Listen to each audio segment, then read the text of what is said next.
This is the eCommerce Edge podcast with your host, Jason Greenwood.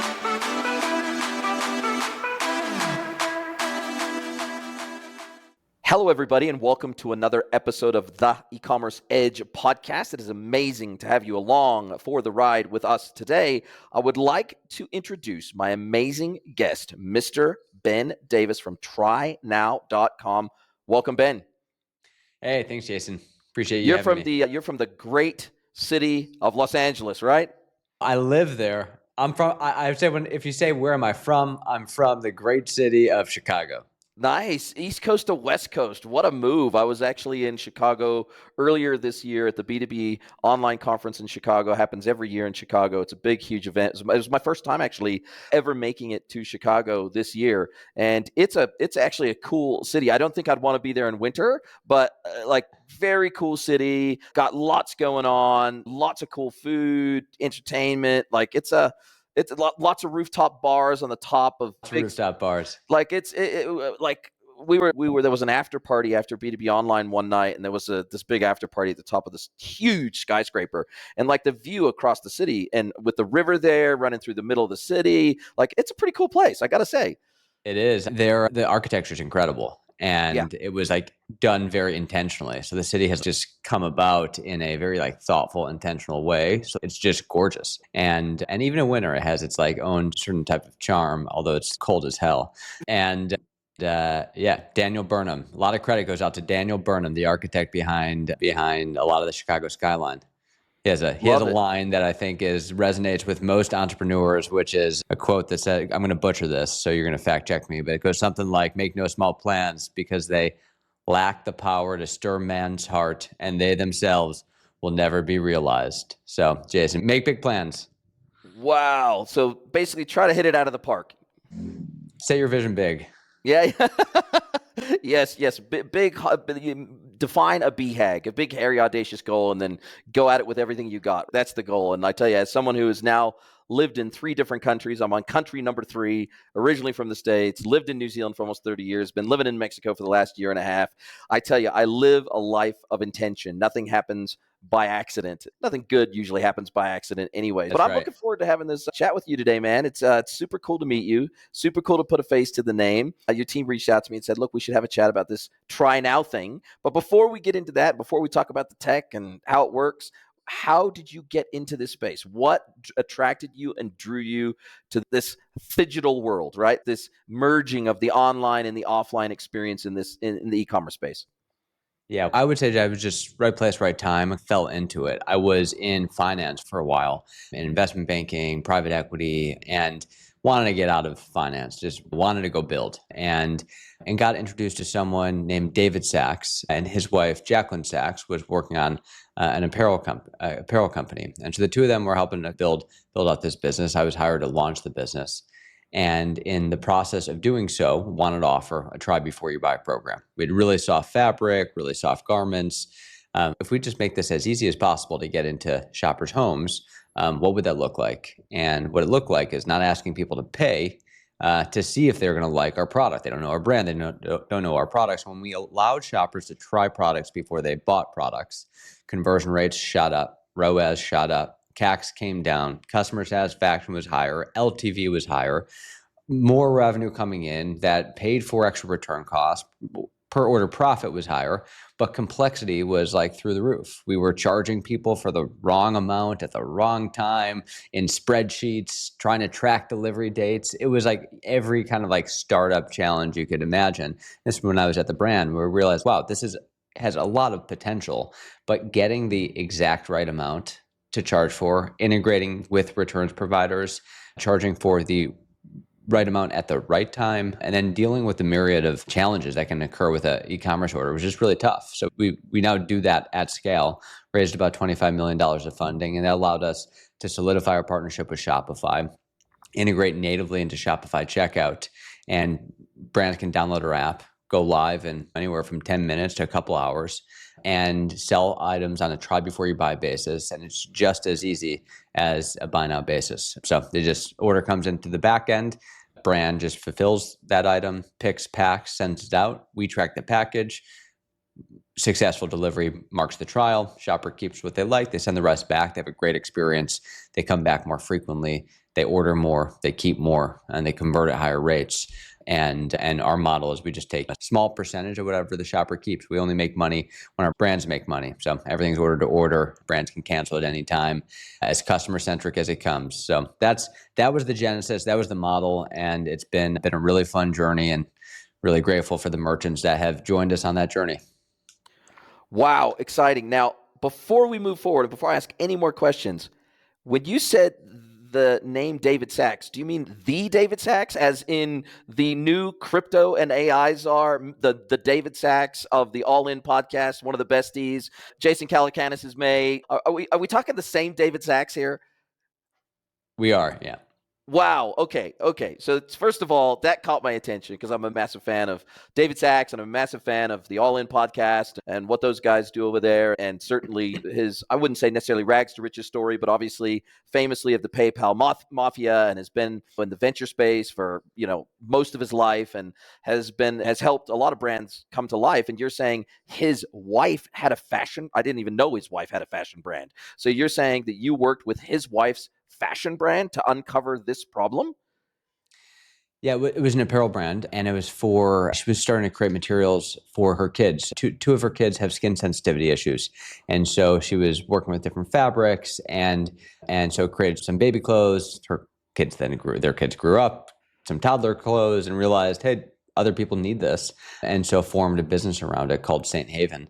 And in the process of doing so, I was talking, we had this incredibly soft fabric, so soft that you got to actually feel it to believe it. And it's true for Saint Haven, but it's true for every product. You can spend all this time focusing on creating like wonderful scents and candles and fragrances, but you got to smell it to believe it. Or you create this really nice cashmere, but you got to feel it to believe it. Or the most comfortable shoe you can ever imagine, you got to stand in it to believe it. That same experience is universal of any product-oriented company, which is basically something along the lines of, if only a shopper could, if only a shopper could. And that's why a lot of businesses start with selling your friends so that you can go see them and you can send it to them, or go into a farmer's market or go into a small market, or selling it out of a truck, to doing a pop-up shop, to starting to generate some momentum and a groundswell, and then driving more sales online. And any product-oriented business just needs to make it easier to try. And we spend so much time when we were at the brand. We were talking when I first pitched David. I remember that first pitch where we were raising our pre-seed and walking him through the vision. And he's like, I don't get it. What's the difference between free shipping and easy returns? I said, this is the next free shipping and easy returns. One thing that is helpful, free shipping is basically saying, I know this feels risky, shopper. Don't worry, we'll give you your money back in 30 days. That's great. But one thing that is much better, much more powerful, is not taking money from the shopper in the first place. And that was the moment where David said, why isn't everything try before you buy? I said, You're like, if I have my way, it will be. Yeah, exactly. And how do you get around the challenge of a few things leap to mind? First of all, seems like a great idea, right? On the surface of it, awesome idea. Low risk for the brand. It's less hassle in terms of returns, refunds, store credits, loyalty, winebacks, all the crap that goes along with a return. There's a lot of effort required in a return process where the transaction's already been executed. It's already been reconciled with your ERP, your accounting system. Then you got to wind it back. You've got to generate a credit note. You got to do your banking reconciliation and the tax implications. And there's a lot of hassle associated with any form of a return or a store credit or anything like that. So I get it. Like, I've worked inside brands. I get the pain. I see the pain point. Makes perfect sense. However, I guess my first question would be, do you effectively split the auth and capture process at checkout to make this possible? So you're saying, okay, we're going to check your credit card to make sure you've even got the money to afford to pay for this bloody thing if you decide to keep it.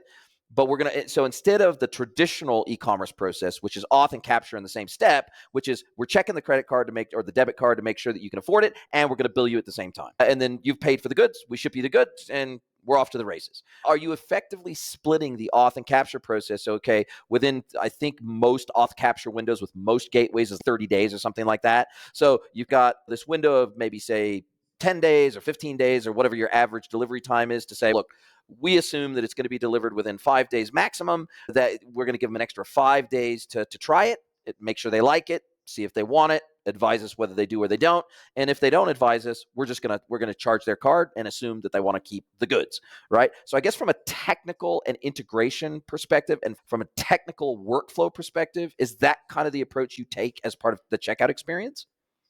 By and large, yes. Yes, we work with Visa, MasterCard, Amex, and the underlying issuing banks to manage around the risk that typically occurs with not capturing before you send that product out. And that is like the crux of the issue. When e-commerce came around in 1995, when the first e-commerce transaction occurred, in 2000, when e-commerce really became an industry, we didn't have the ability to separate auth and capture. We also didn't have the ability to track packages. We also didn't have 3PLs and returns tracking and returns processes. But yes, so now that we can separate auth and capture, and we're able to refresh that authorization and also ensure that we're able to capture for the funds for whatever the shopper keeps, we can instead rethink how we sell online in a way that is much more natural, in a way that doesn't fight human psychology. It actually flows with it.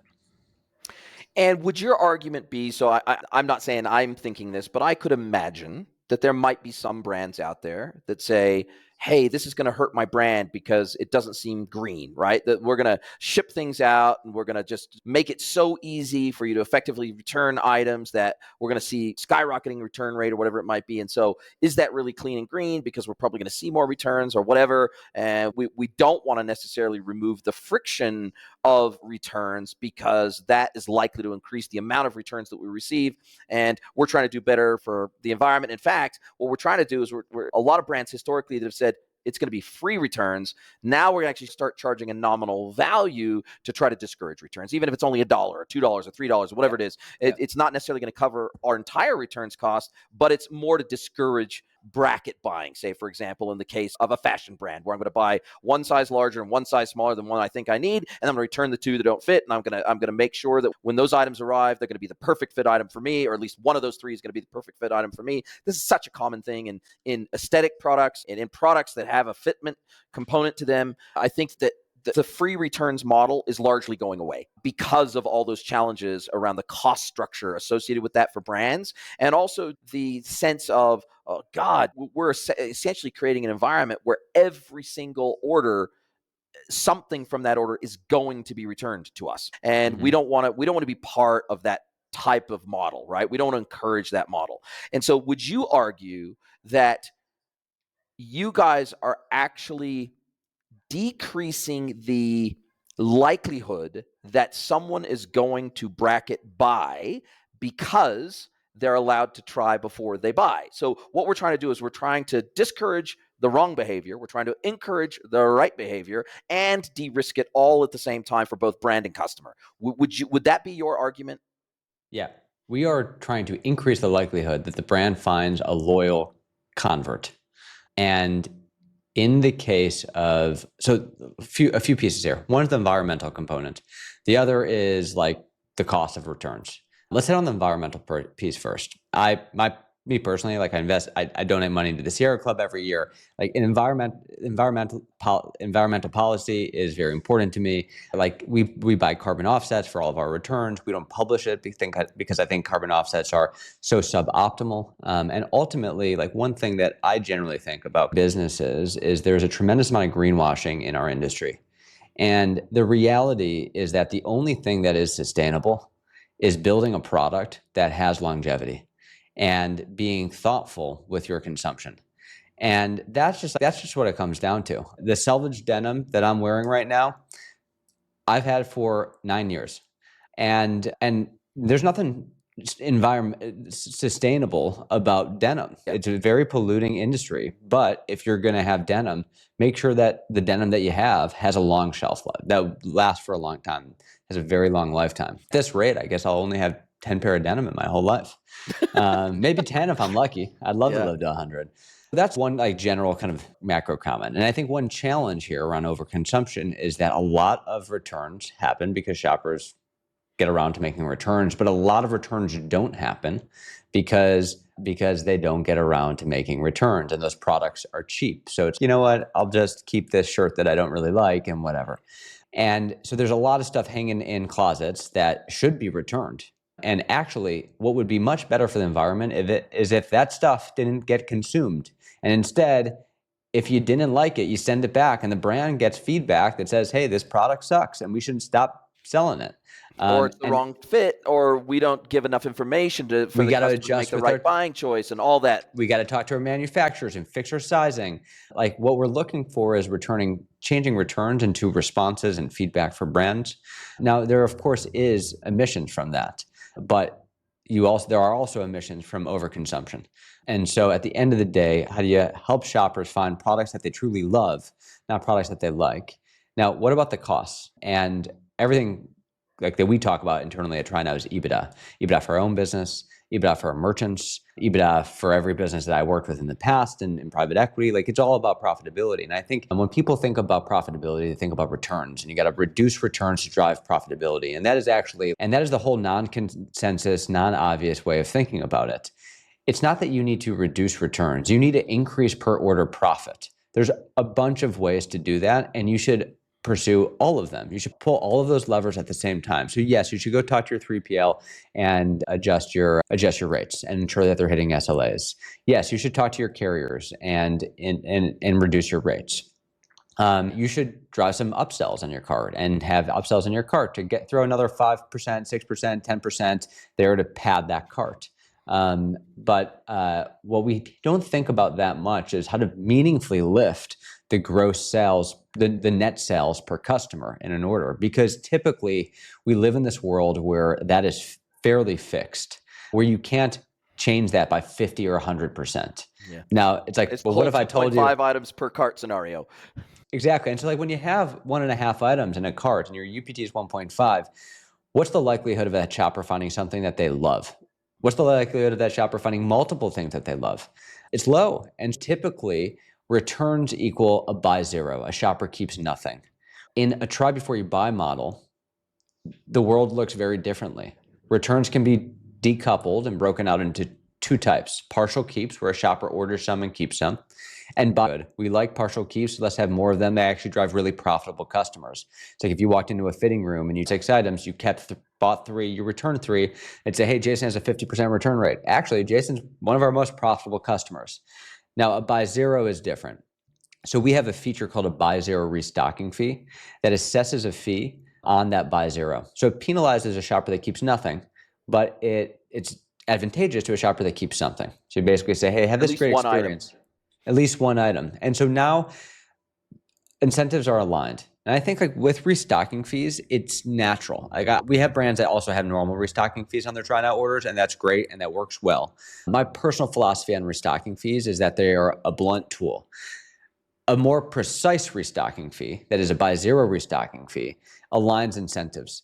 Because now we're saying if you needed a bracket on your first order to figure out what your size is, but you kept something. Now at least I know I'm making money on you and I'm not losing. And I also know that I have a customer for life. And when we look at the data around restocking fees, brands say it doesn't impact our conversions, so we're going to keep it. And that's like true, at least in the short run, because only a small portion of shoppers actually go to your return policies and look up your FAQs and read the policies. If you put that restocking fee front and center right there above that impact your conversion rate. complete border button, I think it'd be a little different. And so when we look at the LTV of cohorts pre and post that restocking fee, they are depressed. You just have to wait 12 months to see the impact. And so at the end of the day, you're moving money around. And so when we look at buy zero restocking fees, those buy zero shoppers have very low LTVs. Typically buy zeros don't come back and purchase again, but shoppers that kept something do. And so that just allows the restocking fee to be more precise and targeted. More fairly allocated to the customers that actually you need to get the restocking fee from, because they're unlikely to become a long-term customer with a high LTV. Yeah. Makes sense. And do you find that after implementation of your technology that AOVs tend to go up as well because people feel less risk? Yeah. Yeah. So in the cart, when the shopper fills the cart with items to try, it'll say due today, $0 in Shopify checkout. The amount, if kept, $374. And typically in e-commerce, you add items to your cart and the cart value gets a little too high. Checkout anxiety ensues, Rip them out. and then you take some items out until you feel like, I feel comfortable with this. And that's very like counterintuitive. If you think about the brick and mortar analog, no one does that. You just take the things that you think you're going to love and you see what you like. And so TRYNOW is very deeply psychological in that way. And by keeping that $0 fixed, we allow shoppers to fill their cart with items that they think they're going to love the most. And they fill their cart with about 2 times the amount. Now, it depends on the vertical. Some brands, sometimes it's about 60% more, other times it's 100% more, but it's significantly more. That does is it results in higher LTV. The number one thing we see positively correlated with LTV is first purchase order size. And so take Billy Reid as an example of a men's apparel brand that we work with. Very data-driven, private equity backed. Their net sales per customer at their 6-month cohort for buy now, their standard orders, is $452. For TRYNOW, it's $812. So that's an extra $360 of net revenue per customer. Now, they do have extra costs. So extra outbound shipping costs because those packages are heavier, extra return shipping costs because there's a higher frequency of returns, restocking costs, value-added services costs, the warehouse, some deodorant stains or whatever is on the item to get it back into resellable condition. And so there are meaningful costs, but those are an extra $20 of costs. You pay an extra $20 of costs to get an extra $360 of revenue, and obviously it's a great ROI. So that's the economics of model, and that dynamic is true across our brands. Yeah. Wow. Yeah, and there's Tote and there's a few others that do try before you buy in store. Effectively, reserve in store, go and try it on in store. Make sure you're happy with it before you plunk down your money, and you can actually pay for that. You can effectively have a cart that's reserved in store for you to go in and try on, which feels like a good. But not every fashion brand or every brand full stop is omnichannel. And so there's a lot of pure play e-commerce brands that don't have physical locations for people to go and try these items before they buy, or they don't have a physical place where they can reserve an item to go and check it out before they plunk over their money. And they don't even have a till for someone to pay across. And so I'm guessing that you very much target your solution at either pure play online businesses or omni-channel businesses that have a significant online component where they have a certain cohort of customers who are not omni-channel customers, meaning they don't buy across both physical and online, where they are primarily online buyers and they drive significant revenue through online purchasing. And it wouldn't preclude, I guess it wouldn't necessarily, your solution wouldn't necessarily preclude a brand also implementing a solution like a Tote, for example, that can also, for those customers that may want to go into a physical store and try it on, but they want to reserve it to make sure it's actually there when they go in, they could implement both technologies to serve both cohorts of customers. Exactly. If you live near a store, Tote's it's a great tool. And there's a bunch of tools that try to mirror the brick and mortar experience. So you've got Wear and TrueFit and Bold Metrics and those sizing tools. Those help shoppers, give them a little bit more confidence around what their size is.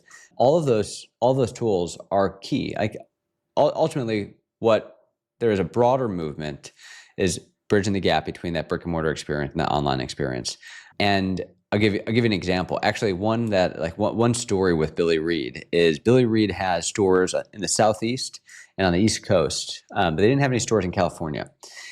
And so they started working with TRYNOW because they wanted to provide that store-like experience across the country. It turned out to be the biggest driver of profitable growth for their business and drove significant conversion rate increases for their business as well. And when they read the shopper feedback, we gather shopper feedback from shoppers, and it's all populated in Merchant Portal. They were all talking about how this is such a store-like experience. I don't live near a store. I've always wanted to try Billy Reid, but I haven't been able to. So these are shoppers that they're aware of the brand, they've known the brand, they're on the website, but they're just not converting. And so Billy Reid then opened up a store on Abercrombie, just down the block from where I am in my office at this very moment. And so I was invited to the store opening, walk down the street, and they're having a little cocktail hour in the store. The store is packed with the Billy Reid team, with friends of the brand, and then with customers coming through. And one customer walks in, and she has just a big personality, and she's fantastic. And she walks in. I am so excited that you open the store. Because I recently used, she said, try me now. It's actually called TRYNOW, but that's what she said, try me now. And it was the best e-commerce experience I've ever had. It was as close to as I possibly could have with as close as possible to a store. And they said, that's him right here. And so I met that customer. But to see the impact that it has on shoppers and to see how it bridged that gap in the store, that was just a perfect example. And that allowed Billy Reed to have that confidence that, yes, we have a big cohort on the West Coast and people want a store and they want that store-like experience, even if they live near stores as well. That's what we're focusing on, just making e-commerce a lot more natural.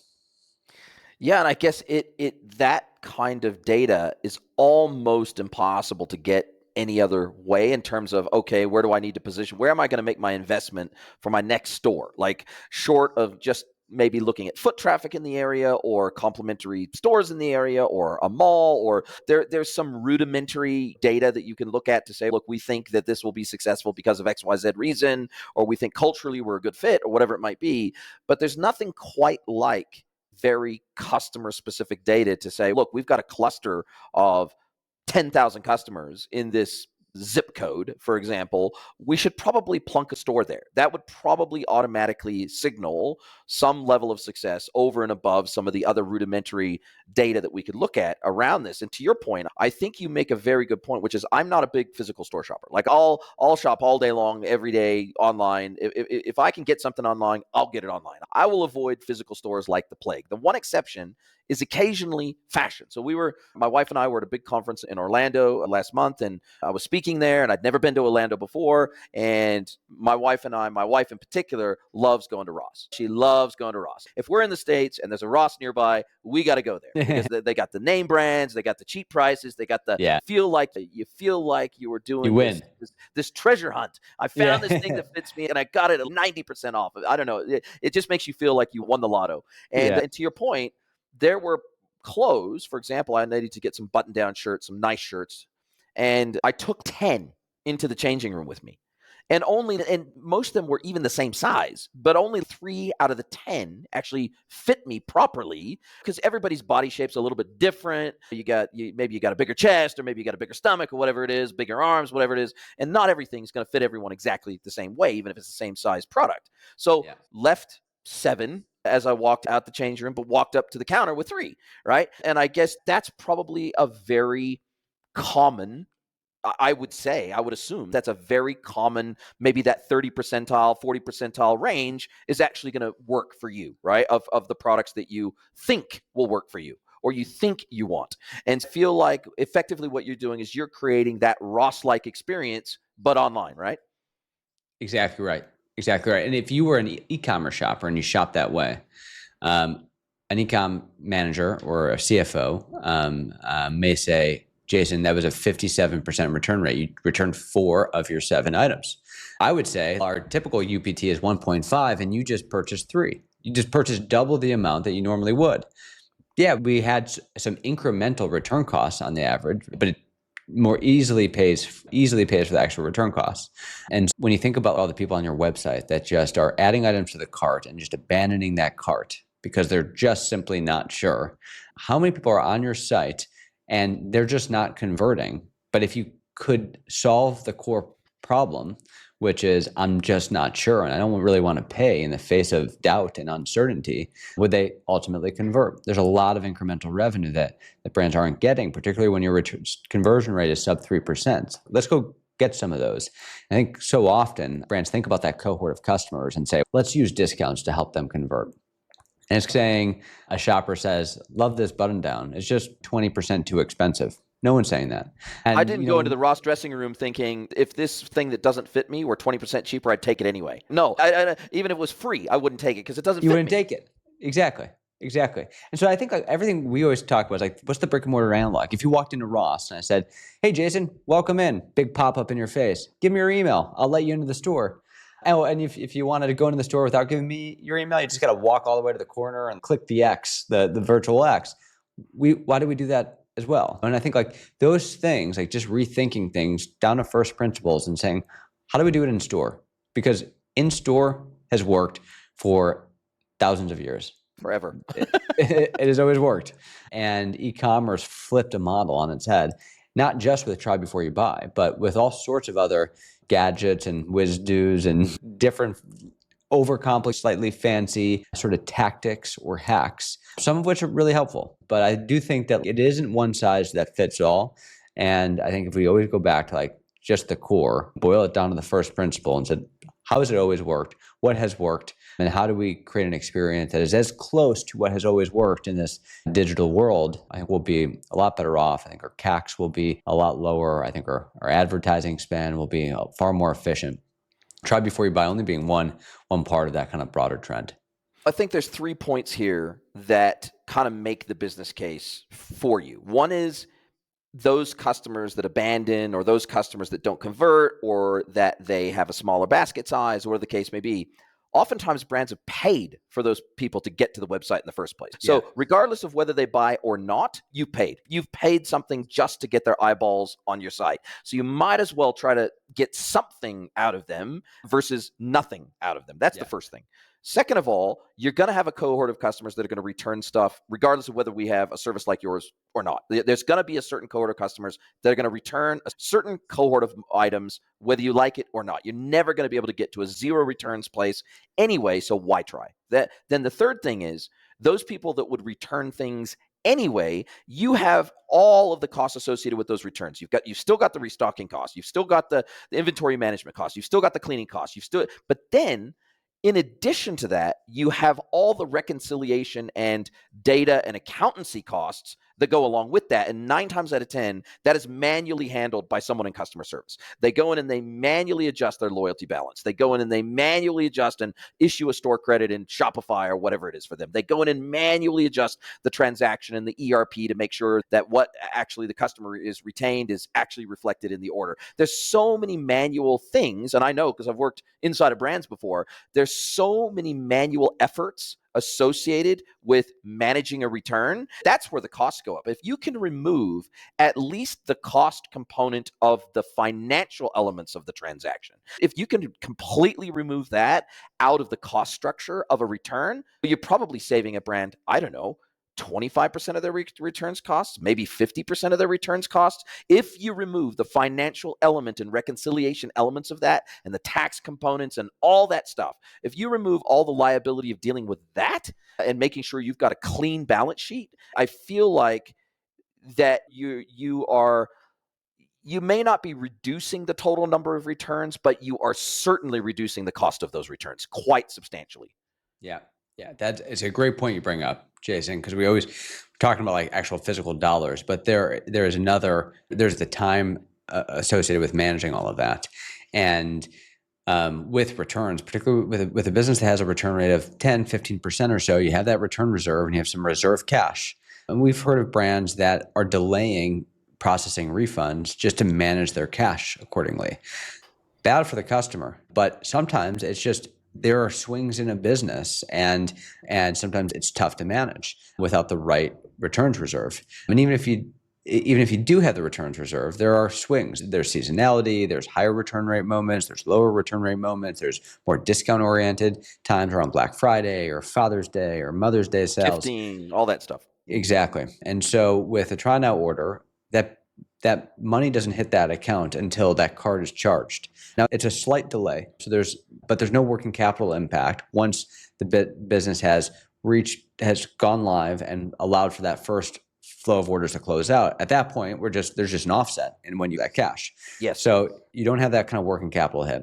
You don't have the complexity of having money hit your account and then giving money back. So what we actually do, because you record the sale when the card is charged, when the shopper keeps it, the gross sale is technically recorded from an accounting perspective when that card is swiped, when the card is charged. Of course. That's when the revenue reconciliation, that's when the revenue recognition happens. So returns after that moment are very few and far between. So we actually turn that return rate to essentially 0% from a P&L statement, which is helpful and helps streamline the business as well. Helps businesses manage their cash flow better. No, it makes complete sense. Is there have there been, do you recognize any What are the downsides here? Surely there are some. There has to be some. For every upside, there's some sort of a downside usually. Is there anything that your customers are saying, this doesn't work for us because of XYZ reason? Or is it universally an improvement over what they've got today, even if it maybe doesn't have as big of an impact as maybe they thought it would, like on conversion rates, whatever the case may be? It's a universal net win for them, regardless of how big that net win might be. I'd say like any brand that has an AOV over 50, we have a really strong impact.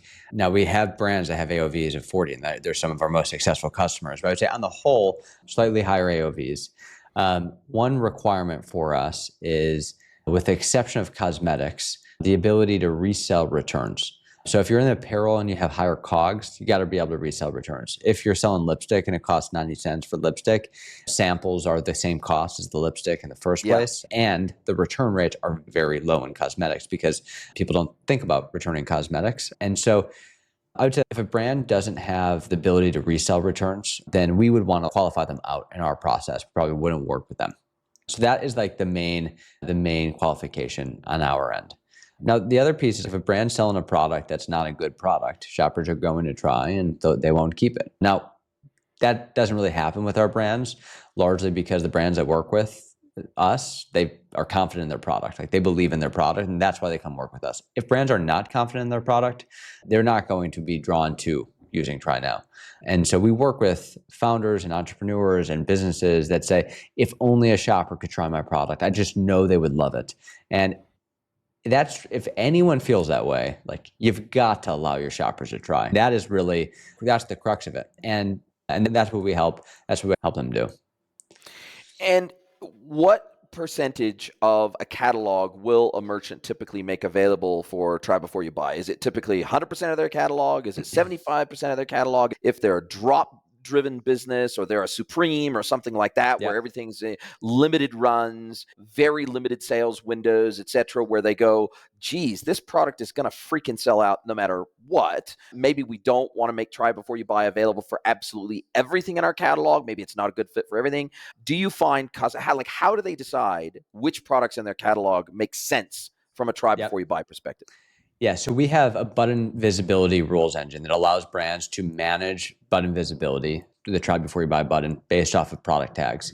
Now, most of our brands have TRYNOW on all products except for final sale or non-returnable products. So that could be something like that. Underwear, clearance, bathing things suits, like that. Things like that you maybe collaborations where you have a very limited amount. And now we have drop-driven businesses that use TRYNOW, and TRYNOW is a key part of their drops, building enthusiasm around their drops. So Denim Tier is a very hot streetwear brand, a key part of around their drop strategy. We have another drop business, Skatey, that will use TRYNOW X number of days after they've dropped. So they'll drop and they'll set up a rule in the rules engine that says, drop a product. Once that new product goes active, wait 3 days. If inventory is above X, add TRYNOW. If it's 0 or if it's below X, don't add TRYNOW. It's going to sell out very quickly.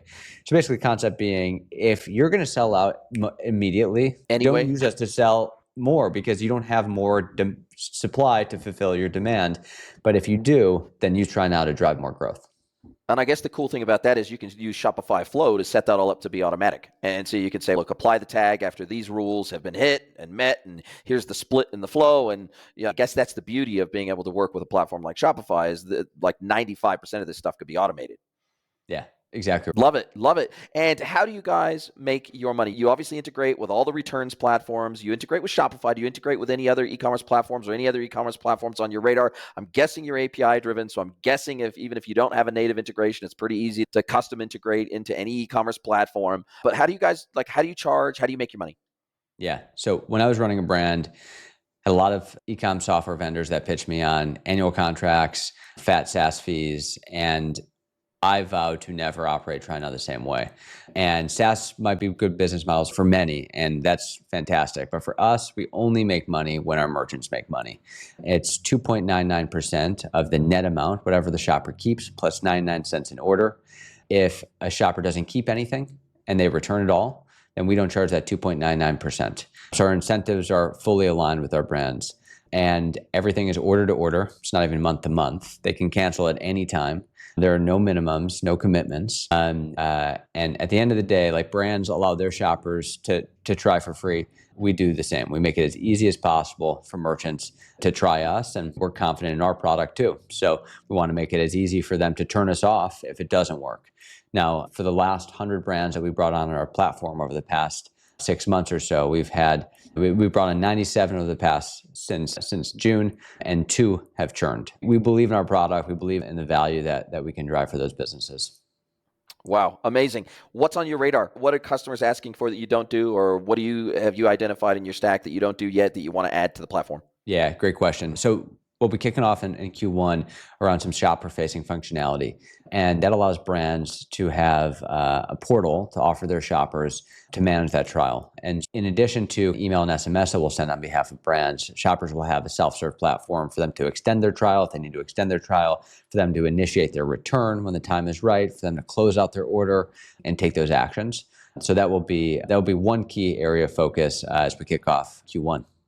Great. Self-service portal. Love it. Obviously, somebody like a Loop or a Happy Returns or whatever, they've got returns portals, and you got shipment tracking portals and everything else, Wonderment, et cetera, et cetera. Being able to create a portalized experience for customers to have directly inside my account seems like a logical next step. Anything around analytics or data or AI or anything like that your customers are saying, hey, awesome that we have this, but we want more insights, more data so that we can make structural changes to our program or whatever it is.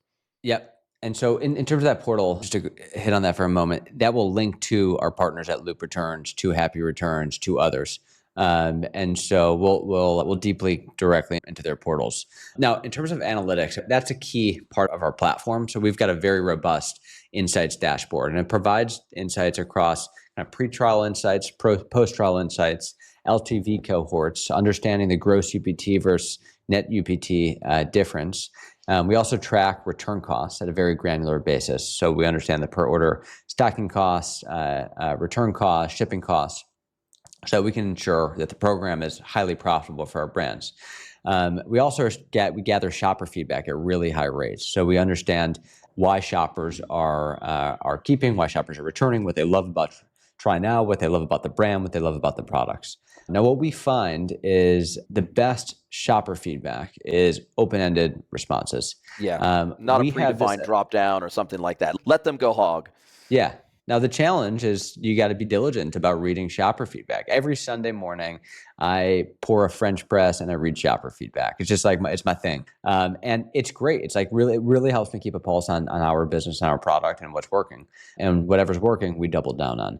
Now, how do you then at scale manage all that shopper feedback, that unstructured shopper feedback? So we're going to be using AI to pull and synthesize analysis and pull sentiment and draw analysis, insights out the of whole it, 9 yards. to then recommend program enhancements, optimizations, so that the brand can optimize their program kind of on the go.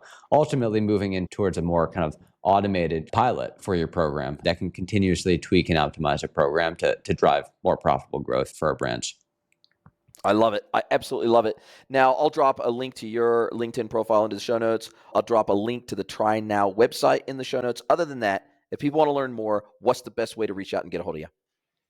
Shoot me a note, ben@trynow.com. It's my actual email, and would be happy to chat with you directly.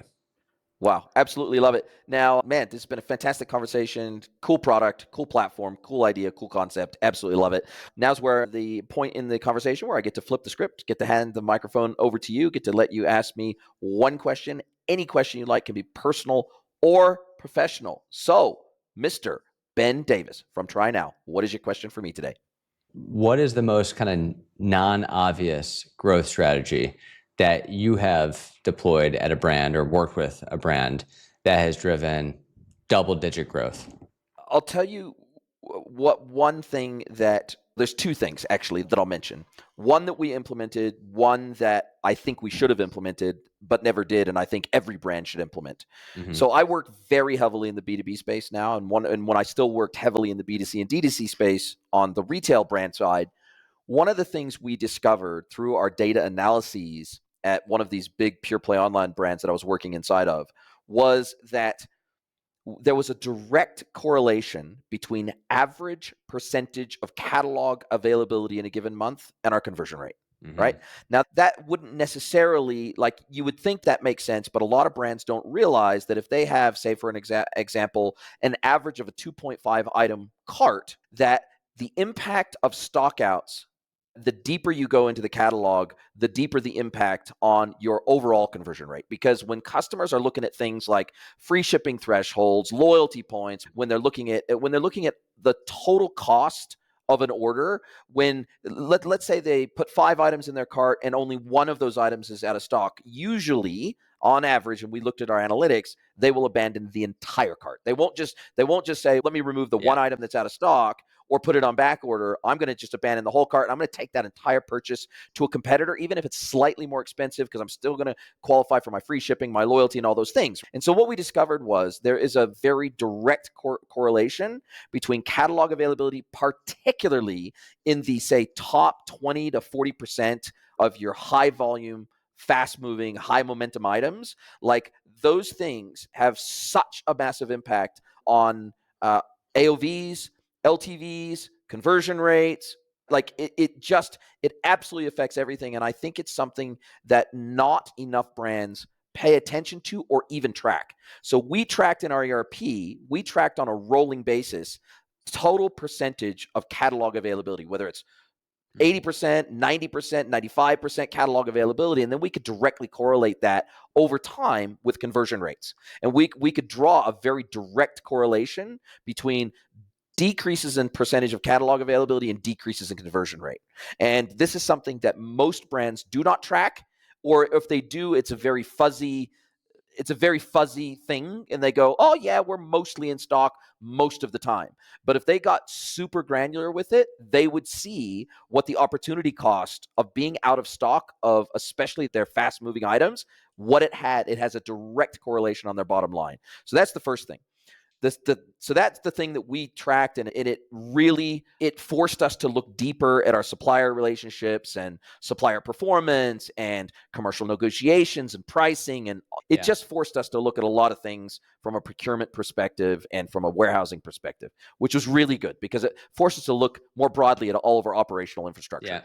2, I don't think most B2C and D2C brands try to scale the unscalable enough. And what I mean by that is that now that I work almost exclusively in the B2B world, having an account managed customer is the norm, meaning that is, at least if you're a certain size, you've got an account manager and they're making regular phone calls, regular emails, regular reach outs. They're probably taking you to a boozy lunch. They're probably taking you to ball games. They're having regular contact with you. And if all of a sudden you stopped placing orders, if you were consistent with your ordering through your account manager for 6 months, and all of a sudden you dropped off the face of the earth and stopped ordering, they would know, and they would reach out to you, and they would say, what the hell is going on?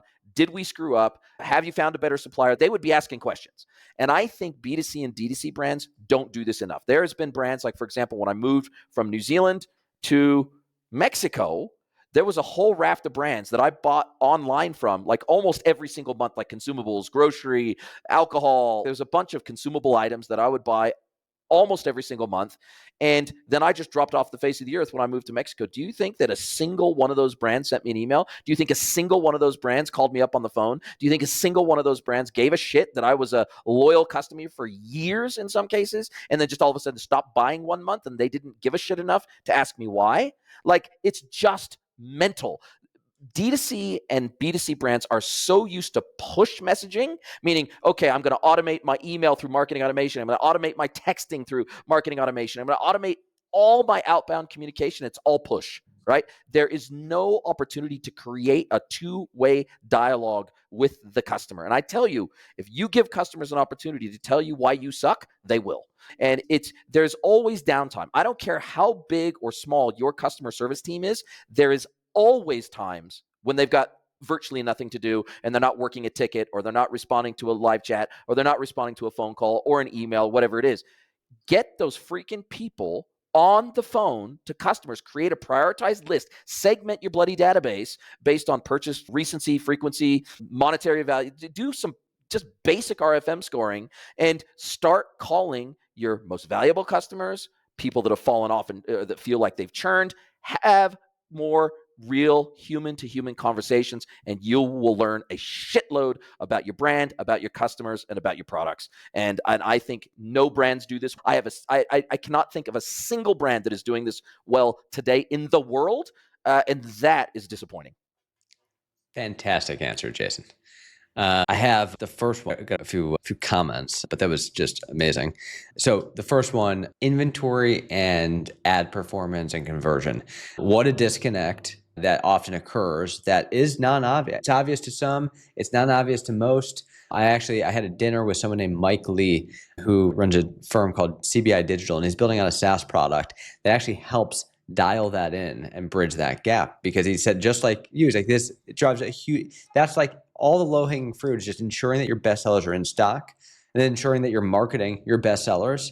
It's just simple, it's fundamental, but it's so critical. That's one. So interesting you brought that up. I could not agree more on just unscalable approaches. And talking to shoppers is so key. I think we have this like desire to think about shoppers in terms of averages. What does the aggregate say? What's our CSAT? What's our NPS? No, what does Sandy have to say? What does John have to say about the jeans? I actually hear that feedback. And we most don't know this, but at TRYNOW, every single shopper gets a text message that says, "Hi, I'm X. Thanks for your TRYNOW and Elwood order. If you have any questions on your order, just text back to this line." And people text back, and we have human one-on-one conversations with every single TRYNOW shopper. It's not automated. It's not AI. The initial email text is automated. Responses are us. If they have a question about their order, we'll use a macro. But sometimes we're talking about which dress looks better for her daughter's wedding. And so we're having like real conversations with shoppers. And not only does it make a different impact on shoppers, it also allows us to gather a lot of feedback. So I agree. There is always time. It's just, do you prioritize it? 100%. And it's high value activities, right? Scaling the unscalable leads to high value activities that just so massively impact the direction of your brand and its overall success. Man, this has been a fantastic conversation. I've thoroughly enjoyed it. I really appreciate your time. Can't wait to speak to you again soon, my friend. Yeah, thanks for having me on, Jason. It's been great. Are you a B2B or D2C e-commerce merchant? Then head over to greenwoodconsulting.net to learn how we can help you scale your business.